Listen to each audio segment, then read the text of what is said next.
El modo capitalista vive de sofocar a la vida y al mundo de la vida. Ese proceso se ha llevado a tal extremo que la reproducción del capital solo puede darse en la medida en que destruya por igual a los seres humanos que a la naturaleza. La revolución implica no aprender a vivir dentro del capitalismo, sino transformarlo, subvertirlo. Bolívar Echeverría, en Modernidad y Blanquitud. Buenas tardes con todos y con todos los presentes. Para mí es un verdadero placer estar aquí en esta ciudad y en esta casa de estudios pública que la considero mía, presentando y comentando brevemente este libro titulado Etos, Estética y Lenguaje en Bolívar Echeverría, coordinado y editado por mi colega y mi queridísima amiga Catalina León Galarza. El texto que hoy presentamos demoró mucho en salir, en conocer la luz, pero es fruto de una semilla que pusimos hace algunos años atrás aquí en la Facultad de Filosofía, cuando Cata nos juntó a un grupo de colegas y estudiantes para armar un espacio de discusión en torno al Estado, la historia, el presente. Y desde aquel entonces, Catalina pensó en la necesidad de crear la Cátedra de Pensamiento Crítico Bolívar Echeverría, no solo como un homenaje al gran filósofo ecuatoriano-mexicano, sino como un espacio de reflexión teórico, filosófico y político en torno al pensamiento de dicho autor. En ese momento se llevó a cabo el seminario inaugural de la cátedra, que llevó por nombre El legado de Bolívar Echeverría para su pensamiento crítico latinoamericano del siglo XXI. El libro que hoy lanzamos recoge 3 trabajos presentados en aquel seminario y se suma a una importante producción en torno a la obra de Bolívar que se viene desarrollando en los últimos años, sobre todo a raíz de su muerte. No voy a comentar los textos de Vladimir, Tania y Cecilia, a quienes les felicito por su trabajo. Invitar a todos los que están aquí presentes a su lectura. Más bien haré una reflexión de algunos minutos en torno a una provocación que me dejó el libro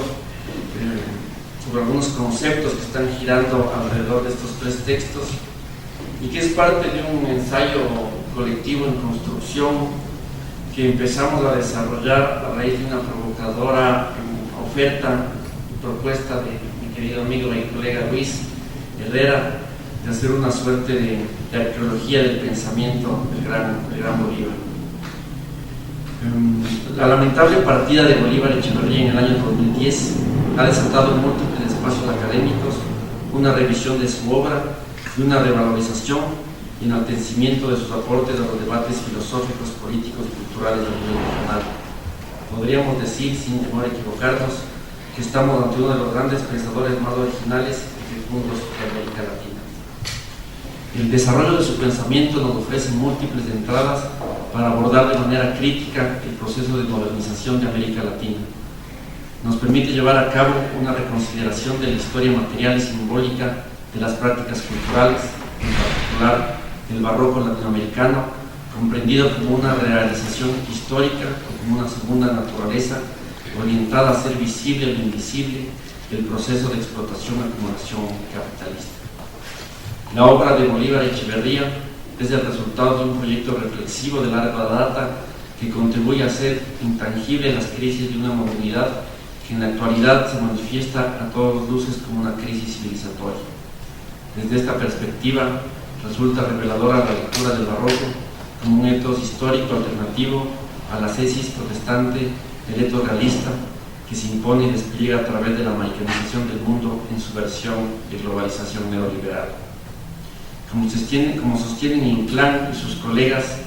el legado del pensamiento de Bolívar Echeverría constituye un entramado conceptual que devuelve la organicidad fundamental a la esfera de lo cultural, lo económico, lo político y lo subjetivo, en diálogo con otras formulaciones analíticas como la antropología, la lingüística y la historia. El pensamiento de Bolívar Echeverría da cuenta de lo social cultural, desde donde van a recuperar el sentido emancipatorio del valor de uso que da centralidad a su obra a partir de la revelación de esta tensión, contradicción permanente entre el valor de uso, valor de cambio, como uno de los elementos centrales de su crítica a la realidad social capitalista, que está en constante enajenación de la capacidad de los sujetos sociales de poder definir automáticamente el contenido simbólico y práctico del valor de uso de la vida. Echeverría va a definir la dimensión cultural de la existencia social,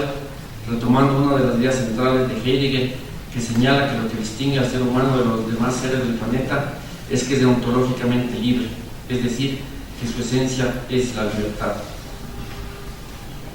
La puesta en valor de la disputa por recuperar el valor de uso en las diferentes dimensiones del mundo de la vida es uno de sus principales aportes para poder comprender su crítica a la realidad social, sometida en nuestros días al principio del valor de cambio. Echeverría considera que la socialidad se juega en la capacidad del mundo, en la capacidad de lo humano de crear una nueva materia, la de su propia socialidad. La politicidad del pensamiento barroco reivindica y busca recuperar los espacios de relanzamiento y de disfrute, de la fiesta, de la irrupción de lo lúdico como parte constitutiva y constituyente de lo social, en el sentido completamente contrario a lo que propone la tesis protestante del eto realista. Para Echeverría, la cultura es el momento autocrítico de la reproducción de un grupo humano determinado, en una circunstancia histórica determinada, hace de su singularidad concreta, es el momento dialéctico del cultivo de su identidad, dimensión que se torna visible en esa relación conflictiva de sujeción y resistencia que permite una actualización constante de sus formas de socialidad. Para el ser humano, producir, consumir y reproducir la forma de su existencia no equivale a perpetrarla automáticamente, sino a recrearla, a reivindicarla constantemente, en sentido opuesto a un proceso de conservación estática.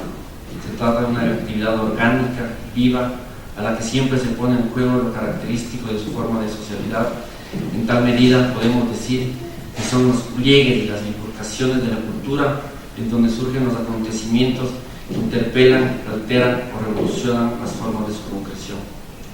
Este proceso de donación da forma a una socialidad específica, se produce cotidianamente, más allá de la creación de instituciones,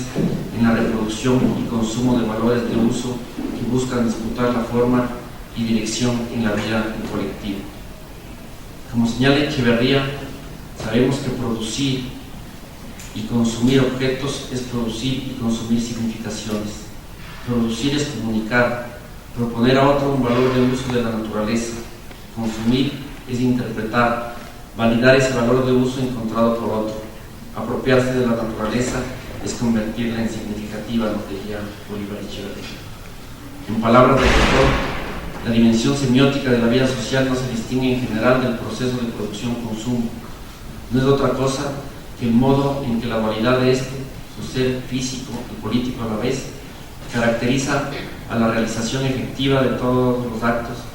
tanto del sujeto global como de los sujetos individuales. Lo semiótico, al mismo tiempo que permanece en lo práctico, deja de confundirse con ello y se constituye como un proceso de producción-consumo de significaciones. Para Bolívar Echeverría, la cultura es resistencia, comportamiento intersocial, proyección de lo histórico en lo subjetivo, integración de la individualidad en el fluctuante extremo de entramado de lo colectivo. La vida en sociedad, la vida cultural, solo puede ser una existencia en ruptura, donde la singularidad y la cotidianidad son puestas en crisis, desatomizadas para dar lugar a formas nuevas, innovadoras y productivamente disruptivas del intercambio comunicativo. Echeverría trata de este modo de explicar la mediación de la reproducción material como una unidad de producción y de consumo, entre la libertad y la tradición, entre el individualismo y la colectividad social. Si habitamos en el lenguaje, como demostró Benjamin, y el giro lingüístico de los estudios culturales, una teoría crítica de la ideología pasa por una problematización semiótica de este proceso de mediación. De esta forma, producir, trabajar, consumir, disfrutar, transformaciones de la naturaleza son actividades que implican para el ser humano la ratificación de su vida social. El ser humano está obligado a construir y a reconstruirse de forma permanente en la actividad práctica, productiva y en la actividad del consumo y de goce de lo producido.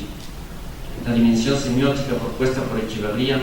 al caracterizar el proceso de reproducción humano en su doble configuración, como momento de objetivación en el trabajo, como momento de subjetivación en el disfrute, como una dimensión propiamente semiótica, amplía el espectro de determinación del proceso productivo a un descifrar significados cuyos significantes son los objetos concretos o bienes que resultan de la interacción social con la naturaleza. Por eso el proceso de reproducción social, como un proceso de producción de sentido, es un proceso en el que se trabaja y se disfruta de objetos de la naturaleza transformada mediante un código, y es al mismo tiempo un proceso de producción indirecto del sujeto, en tanto que la praxis de producción-consumo implica la producción de las relaciones sociales y políticas que lo constituyen. Es el mecanismo que otorga unidad y sintetiza subjetividad. Al posicionar el valor de uso como fundamento, Bolívar Echeverría amplió la perspectiva crítica materialista, desde donde se puede apreciar mejor, como señala Arizmendi, la naturaleza esquizoide de la modernidad capitalista. Ya que si vivimos en un momento histórico de grandes avances científicos, tecnológicos, el proceso de modernización capitalista niega otros posibles trayectorias alternativas, ecologías autogestivas, enteramente viables y necesarias, que ahora se ven bloqueadas con el fin de garantizar la dinámica de acumulación privatista.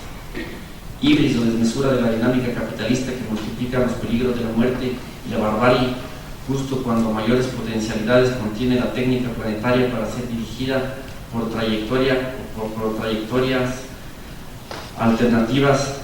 que afirman o potencian la vida y los cuidados de la humanidad. Echeverría participa de la idea de Marx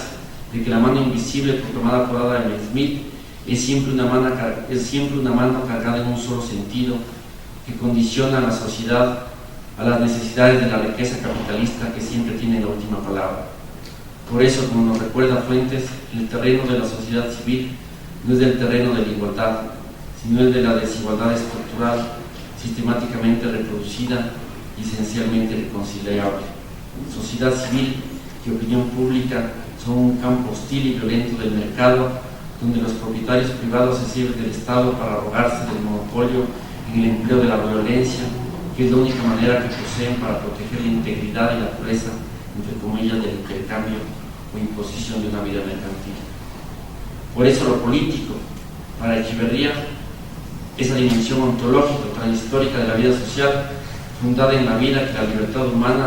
es la posibilidad de construcción colectiva de un futuro diferente. Libertad cuyo principio se actualiza y concreta en las instancias de mediación práctico, inertes, que conectan a los individuos con entidades colectivas y con la historia. Ahí el fundamento de la cultura como posibilidad abierta para situaciones límites, para fundar o refundar otras formas de concretar la vida colectiva, desde la certeza de que convivir, perder el respeto a lo fáctico, dudar de la racionalidad que se inclina ante el mundo realmente existente y confiar en la posibilidad de otras alternativas más esperanzadoras, menos realistas, que no estén reñidas con la libertad. Echeverría no niega la centralidad, por ejemplo, de las luchas raciales, de los feminismos o de las luchas emancipatorias anticoloniales, pero lo saca de su callejón identitario para pensarlas como expresiones históricas efectivas de una disputa que acontece en el plaxo hormonización y en sus diversas sobredeterminaciones epocales. La amenaza de la vida y del humano imposibilita la paz social, una paz generalizada. Con la modernidad capitalista y el étodo realista se prioriza la imposición de una injusticia distributiva sistemática que antepone la lógica del valor de cambio al valor de uso, que irrumpe desde las distintas grietas y bifurcaciones de la cultura para tratar de alterar este sometimiento.